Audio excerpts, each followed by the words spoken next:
Hello everyone, daily vocab show में आप सबका स्वागत है। इसमें द हिंदू की मोस्ट इम्पोर्टेंट वोकेबलरी रहेगी। तो चलिए स्टार्ट करते हैं। यदि वीडियो पसंद आए तो शेयर करें, सब्सक्राइब करें। फर्स्ट हमारा जो वर्ड है वो है डिसिपेट। वर्ब होती है जिसकी मीनिंग होती है स्क्वेंडर या फिर अपव्यय करना, बर्बाद करना, खराब करना, जिसका सिनोनिम्स होगा वेस्ट या फिर डिप्लीट। और एंटोनिम्स होगा इसका सेव या फिर होर्ड, होवर्ड। एग्जाम्पल देखते हैं इससे related. Our country can not afford to dissipate the forest resources. हमारी कंट्री जो है, जो फॉरेस्ट के जो रिसोर्सेज हैं उनको खराब करना ये अफोर्ड नहीं कर पाएगी। सेकंड देखते हैं, विदरिंग एडजेक्टिव होता है, ये डिस्ट्रक्टिव है इसका मतलब, या फिर विध्वंसकारी जिसको कहते हैं। सिनोनिम्स इसका होगा एनहिलेटिंग या फिर डेवस्टेटिंग। एंटोनिम्स इसका बनेगा क्रिएटिव या फिर डेवलपमेंटल। इससे रिलेटेड एग्जाम्पल क्या बनेगा, we experienced a withering monsoon. बहुत ही विध्वंसकारी जो मानसून, उसका सामना करना पड़ा हमें। थर्ड देखते हैं कॉम्प्लायंस।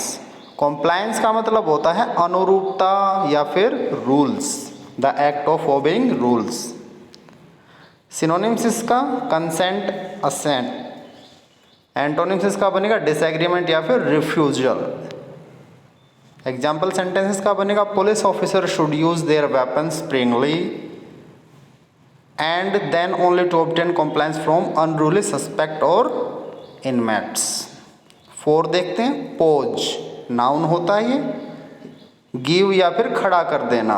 सिनोनिम्स इसका बनेगा प्रेजेंट, सजेस्ट। और एंटोनिम्स इसका होगा रेफ्रेन या फिर विदहोल्ड।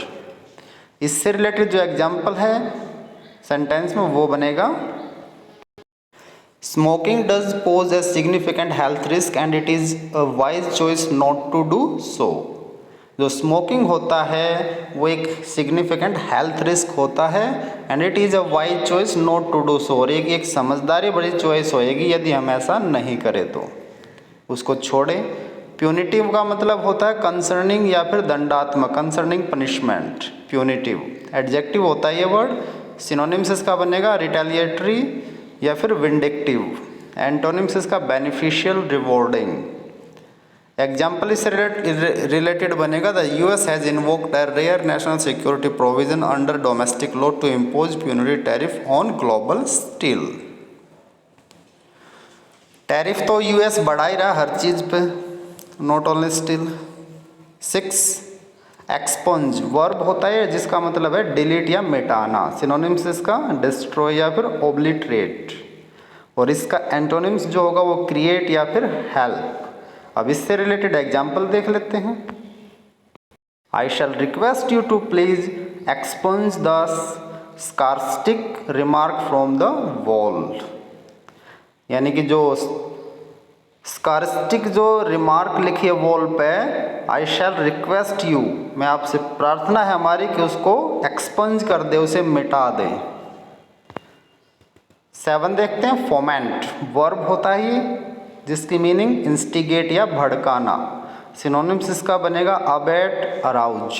एंटोनिम्स इसका फिनिश या फिर ट्रांक्विलाइज। इससे रिलेटेड जो एग्जाम्पल है वो है he fomented the innocent people. Innocent people को उसने भड़काया। नंबर 8 देखते हैं कोवेट। कोवेट एक नाउन होता है, डिजायर स्ट्रांगली या फिर ललचाना जिसकी मीनिंग होती है। सिनोनिम्स इसका बनेगा लस्ट आफ्टर या फिर लॉन्ग फॉर। और इसका एंटोनिम्स होंगे हेट या फिर डिसलाइक। इससे रिलेटेड एक एग्जाम्पल समझते हैं। I covet one of your smart watches. Question इसका वर्ड मीनिंग नंबर 9 देखते हैं। रैशनलाइजेशन ये भी नाउन होता है जिसकी मीनिंग है जस्टिफिकेशन या फिर बुद्धि संगत व्याख्या। सिनोनिम्स इसका रैशनल एक्सप्लेनेशन। एंटोनिम्स इसके बनेंगे क्वेश्चन या फिर इंडिक्टमेंट। और एग्जाम्पल देखते हैं, there is no possible justification for what she said, कोई भी पॉसिबल जस्टिफिकेशन नहीं है जो उसने कहा। 10 देखते हैं, जो लास्ट मीनिंग है इस वीडियो की, पॉपुलिस्ट एडजेक्टिव होता है, सोशलिस्ट या जनवादी जिसकी मीनिंग है। सिनोनिम्स इसका बनेगा इगलिटेरियन या कम्युनिस्ट। एंटोनिम्स इसका कंजर्वेटिव या फैसिस्ट।